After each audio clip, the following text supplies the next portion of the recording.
अस्सलाम वालेकुम नाज़रीन। मरीख़ जो सितारे सोर में अचण, मार्स इन टॉरस 14 जून खां हिननि 12 सितारनि जा भाग खुली रहिया आहिनि। वॾनि वॾनि सितारनि जूं धमालूं शुरू थियण वारियूं आहिनि। हलो त हली ॾिसूं कंहिंखे थींदो फ़ाइदो ऐं कंहिंखे नुक़सानु। एरीज़ हमल जे 3 हाउस में ईंदो। भेनरुनि भाइरुनि में इख़्तिलाफ़ दूर थी वेंदा। कारोबार बिज़नेस जा वॾा फ़ाइदा मिलंदा। मतिलबु भेण भाइरनि सां गॾिजी बिज़नेस करण में पिणु सुठो फ़ाइदो ऐं मुनाफ़े वारो कारोबार मुमकिन थींदो। उन खां अलावा ऑनलाइन कमु करण में पिणु वॾो फ़ाइदो मिलंदो ऐं नंढा नंढा सफ़र करे कारोबार करण में पिणु ज़बरदस्त फ़ाइदा मिलंदा।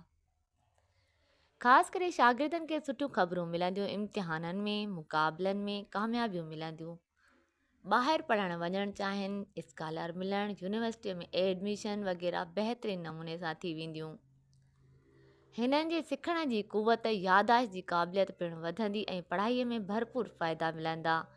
ॿाहिरि ड्यूटी मिलंदी या जेके बेरोज़गार आहिनि सुठी नौकरीअ ते लॻंदा, भरपूर पैसा कमाईंदा, पर गॾोगॾु तमामु घणा ख़र्च कंदे नज़र पिणु अची रहिया आहियो।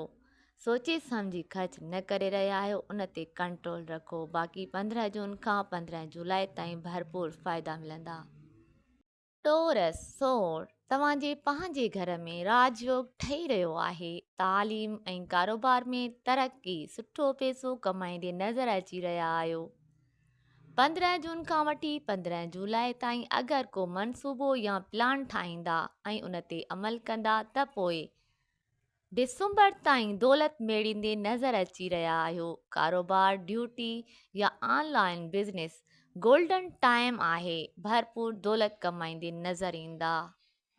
जेमिनाई जुज़ा सभ खां घणो अॻिते वधंदे ऐं दौलत कमाईंदे नज़र ईंदा।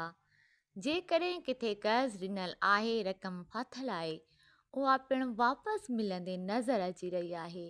या त वरी एतिरो ज़बरदस्त पैसो कमाईंदा जो माज़ीअ जे सभिनी नुक़साननि खे पूरो कंदे नज़र ईंदा।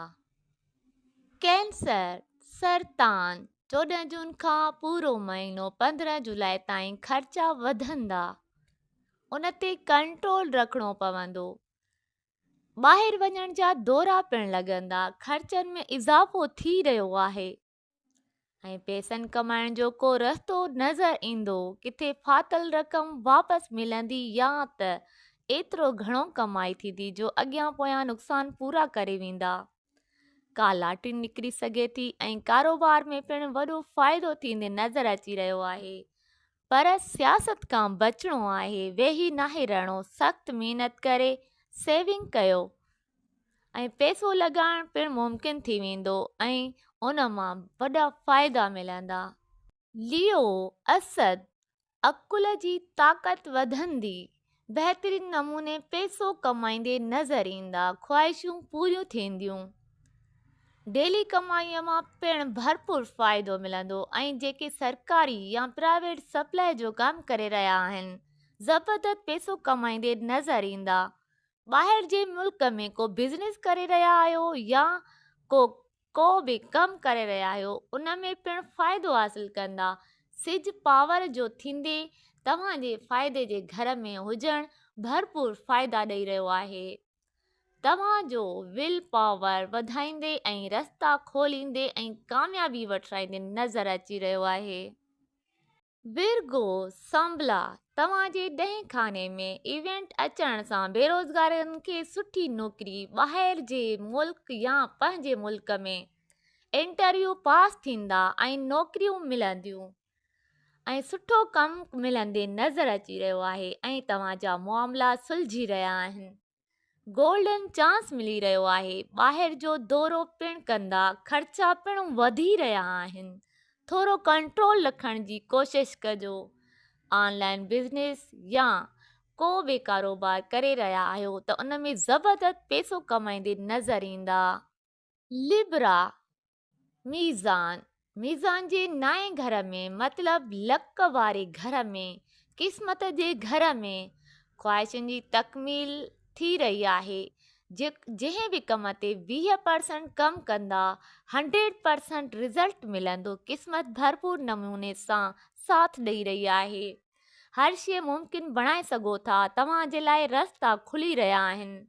14 जून खां सोनहरी मौक़ियो, जेके मनसूबा ठाहींदा उन में कामयाबी मिलंदी। ज़ाती फ़ैसिला या नौकरी बिज़नेस जा मनसूबा, हर जॻह रस्तो खुलंदे नज़र ईंदो ऐं क़िस्मत साथ ॾींदे नज़र ईंदी।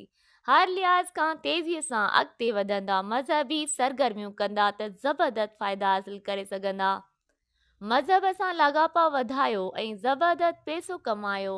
स्कॉर्पियो अक़रब, मल्टी टैलेंट, सरकारी नौकरी मिलण, बहितरीन तरक़ी मिलण ऐं पैसो मेड़ींदे नज़र ईंदा। हर लिहाज़ खां माली नफ़ा मिलंदा, अॻिते वधंदे नज़र ईंदा। सरकारी नौकरीअ जो मिलण ऐं ख़र्चनि में पिणु इज़ाफ़ो थींदे नज़र अची रहियो आहे। ख़र्चनि ते नज़र रखो, हद खां वधीक ख़र्च कंदे नज़र अची रहिया आहियो। बग़ैर सोचे सम्झी ख़र्च करे रहिया आहियो। एहतियात खां कमु वठंदा। उन खां अलावा अॻिते वधण जा रस्ता खुलंदा। हर लिहाज़ खां पैसो कमाईंदे नज़र ईंदा। ऑनलाइन बिज़नेस में तमामु घणो नफ़ो कमाईंदे नज़र अची रहिया आहियो। तेज़ी सां पैसो कमाईंदा ऐं माली हवाले सां ख़ुशहाली, माली आसूदगी हासिल थींदी। 8 घर में उन जो अचणु तव्हां लाइ वॾा वॾा बदिलाव पिणु आणींदो। तमामु मामलनि में ज़िंदगीअ जो ही दौरु ख़ुशहाल गुज़रंदे नज़र अची रहियो आहे।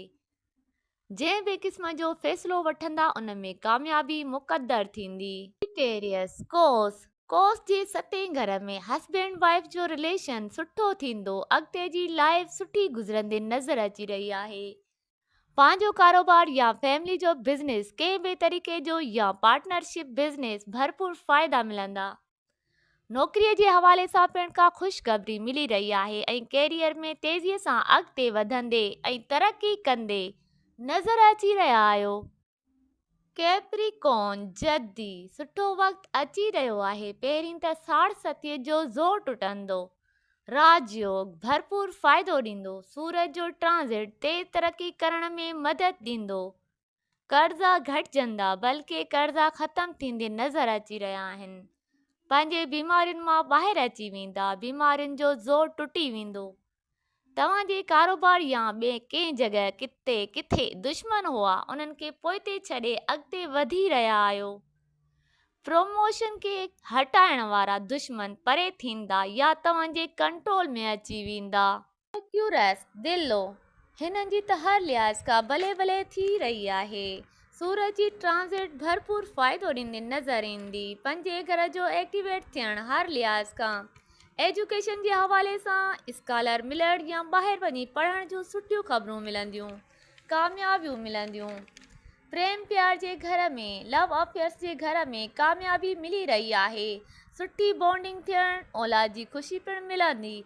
कॉन्फिडेंस वधंदो, विल पावर मिलंदो, अकुल वधंदो ऐं सही फ़ैसिला कंदा, तरक़ी कंदा, तेज़ी सां अॻिते वधंदा। पैसो मेड़ण या पैसो लॻाइण में मुनाफ़ो थींदो। सेव करणु मुमकिन थी वेंदो। सभ खां वॾी ख़ुशख़बरी, प्रेम प्यार जो सियारो मरखरी तव्हांजे घर में हुजण, भरपूर नमूने सां फ़ाइदा मिलंदा।